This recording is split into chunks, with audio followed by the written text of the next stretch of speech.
obviously tonight, because, if you're going to watch it I mean, it tonight, makes sense. what else You don't would want you... to wait till the end of the video Right. to get a Thursday night prediction. Right. So here we go. All right, so let's go Saints at the Cardinals. We're actually split on this one to start. You're going to go with the Cardinals at home to kind of figure out their offense a little bit. Yeah. I'm going to take the Saints. So they're going to get Marshawn Lattimore back at DB, they think. I want to say Michael Thomas might get healthy. It's going to be up in the air. I think it's a game time decision for Thomas and Landry. I believe they're actually doubtful though. But either way, I still feel pretty confident in the Saints as a defense, as a unit. I think they're a better franchise, a more stable franchise right now than Arizona. So I think that's going to kind of come out to play here on prime time. I just think the atmosphere around the team in Arizona is going to be so much better than it has for the previous couple of weeks. You get D-Hop back, so now you have a really good piece for Kyler Murray to throw to when he's scrambling. That's the biggest thing right now. He wants to throw the football. Right. You can see it. He's looking down the field. He's throwing first. Right. That's the great thing about him. He has the legs, and he can get away, and he can make something happen with his feet, but he's always eyes downfield looking to throw first. Right. Now he's going to get his number one target back. Yeah. I just feel like this is one of those games. It's just kind of a gut thing, but I like Arizona a lot. That's fair. All right, let's go with the Packers at the Commanders in Washington.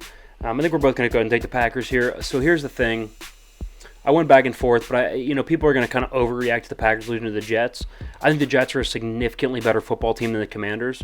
I think the Commanders are really, really weak. And Wentz is now out for 4 to 6 weeks. Right. I want to say, was it a foot or a thumb? It was a finger. That. Was it a finger? It was a broken finger. Yep.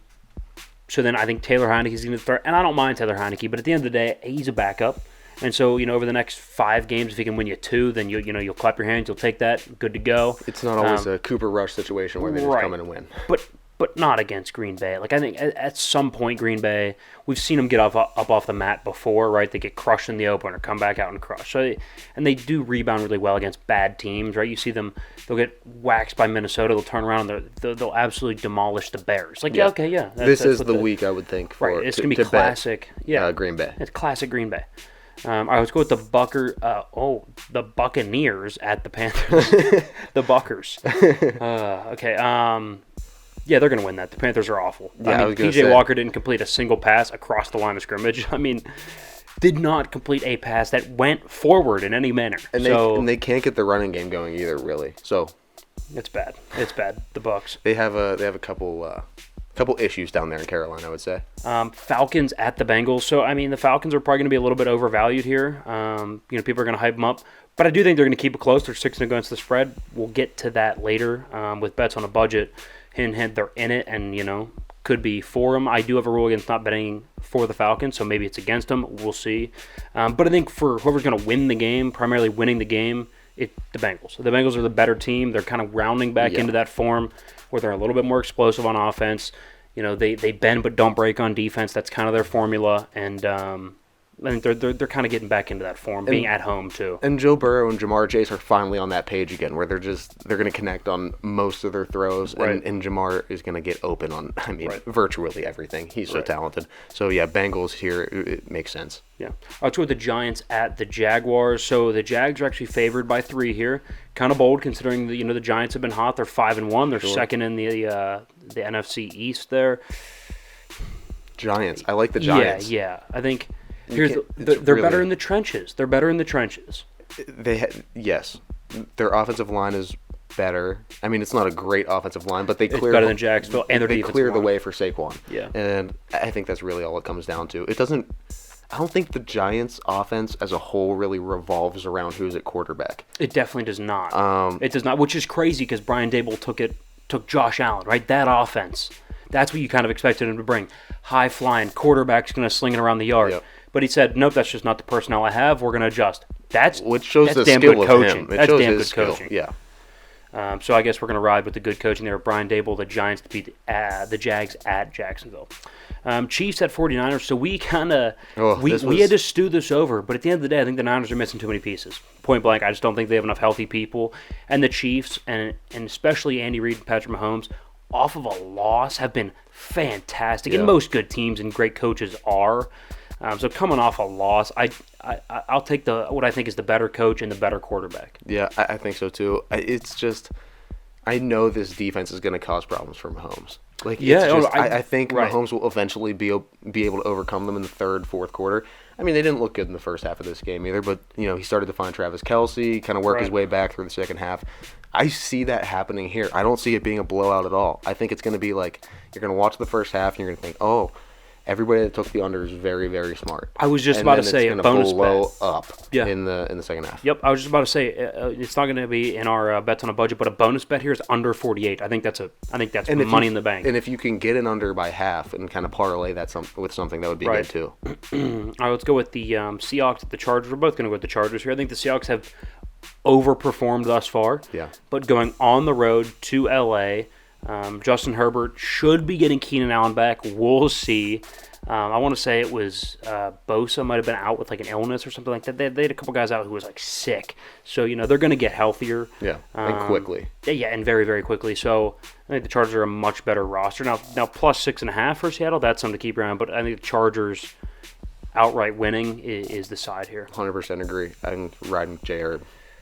All right, Colts at the Titans. So we went back and forth. I was thinking maybe the Colts. I ended up switching to the Titans because I think off a bye, really good, solid coaches, which I think Mike Vrabel is a good coach. Again, fantastic off a bye. So I think coming off a bye, his numbers are, I want to say he's got like one loss off a bye in his career out of 4 years or 5 years he's been coaching. So I think the Titans off a bye is the side here. They're going to run the football. They're going to be healthier. They're going to be fresher. It was kind of a long, knockout type of fight with the Colts and the Jags going right down to the wire. Sure. So I think the more rested team off a bye gets the dub here. I like that. Browns at the Ravens. I mean, the Ravens are a much better roster. They're a much better team. They have a better coach, better quarterback, better roster all around. So the Ravens. Ravens. Yeah. They have Lamar Jackson, and you can't replace that or find that anywhere else in the NFL. So. Right. All right, Lions at the Cowboys. I was thinking maybe the Lions, but Jared Goff never winning a game on the road as the Lions quarterback. Can you really put money on that? No. I tried to. It didn't work. I can't bet on it. I just can't do it. Can't do it. Yeah, it burned you once. You're not letting that happen. You're taking the Cowboys. I don't even I'll like go the with Cowboys, the Cowboys. but I think they're a safe pick. I'm it's up by 2. You know what I mean? We gotta you try to preserve hold the lead. on a little bit. Just kind of run the ball, let the clock We're run gonna, down. Ramondre Stevenson, zone power. All right, Jets at the Broncos. We're split on this one. So here's what's crazy. I'm normally really high on the Broncos and mostly Russell Wilson, and then you've kind of been, the voice of skepticism in that direction. Here, though, you're going to take the Broncos. I'll flip around and take the Jets. I think the defense of the Jets, the defensive line specifically, against a banged-up Denver front is going to be a problem. I'll go with the Jets. It's crazy, but I'm buying in. I'm taking the Jets. I like the Jets, and I like what they have going on there, and I like Robert Saleh, but I don't think they're at the level where they need to be able to pull this one out against a Denver. And I don't even like Denver, but I mean, so it's just one of those. This game's so 50-50. It is 50-50. But you're telling me, so they went on the road and beat Green Bay in Green Bay. You think do you think the Broncos a harder matchup than that? It is in Mile High, so I'll give you that. Yeah. I think climate-wise, or I guess, elevation. breathing, it could be, yeah. But, the basic function. From a team standpoint, I mean, I don't think. I don't know. I just like Denver here. I just don't think that. I don't think the Jets are at the point yet where they can really sustain the types of things that they pulled off last week. Like, you need to be able to come up with 2 defensive touchdowns to match that. And I don't think that happens every single week. Yeah. I mean, at the end of the day, Russell Wilson doesn't seem to throw picks. He might be inaccurate, and his completion percentage might be a little bit low this year, but they're not resulting in interceptions. That's a fair point. I mean, the Jets did throw for under 100 yards, so I guess it makes sense. I'll go with the Jets. You'll go with the Broncos. All right, Texans at the Raiders. We're both going to take the Raiders here. I like the quarterback better. I like the weapons better. I guess barely I like the defense. I don't know about the defense. I like the coach better, though, I guess. He's offensive. I don't like either of the teams. Yeah, they're both bad. So I'll go with the Raiders, the lesser of 2 evils. I feel better putting the, putting it on the line with Derek Carr than I do Yeah. Davis Mills. So 100%. Steelers at the Dolphins. You're going to go ahead and take the Steelers. They have a lot of trouble in Miami historically.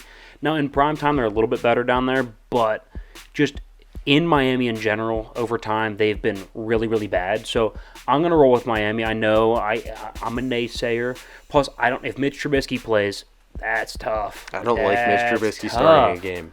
But he might. So I'll go with Miami. Okay, I'm going with the Steelers. I wish I could put a contingency on it, but I'm not going to. I'm not gonna be that guy. But I mean, if Kenny Pickett's starting, I like the chances for the Steelers. I do. That's fair. Look, I think he does start. I'll throw that out there. Yes. If Mitch is starting a game, you're in a tough spot because it's not his like coming in halfway through and just kind of just making the plays that you have to, being safe with the football, not making any stupid mistakes. That's fine for a half or a quarter here and there. Not super sustainable. But when you're starting him and you have to rely on his game management skills, And they game plan all week for him too, as opposed to game planning for Kenny Pickett and then getting Mitch Trubisky. So yeah, I don't know. I like the Steelers. I feel like, they have some pieces on offense, and I feel like Kenny Pickett at least can get the ball to them. When Mitch seems to struggle to do that over the course of a game. right, I mean you see that with George Pickens, targets and catches. So I mean that makes sense. Yeah. Bears at the Patriots here on the Monday night game to wrap up our predictions. We'll both take the Patriots. The Bears offense. I mean you know what Belichick does to young quarterbacks. It's just not going to be pretty for Justin Fields. He's going to crush Justin Fields. That's a tough spot for the Bears. So we're split. I'll take Miami. You'll take the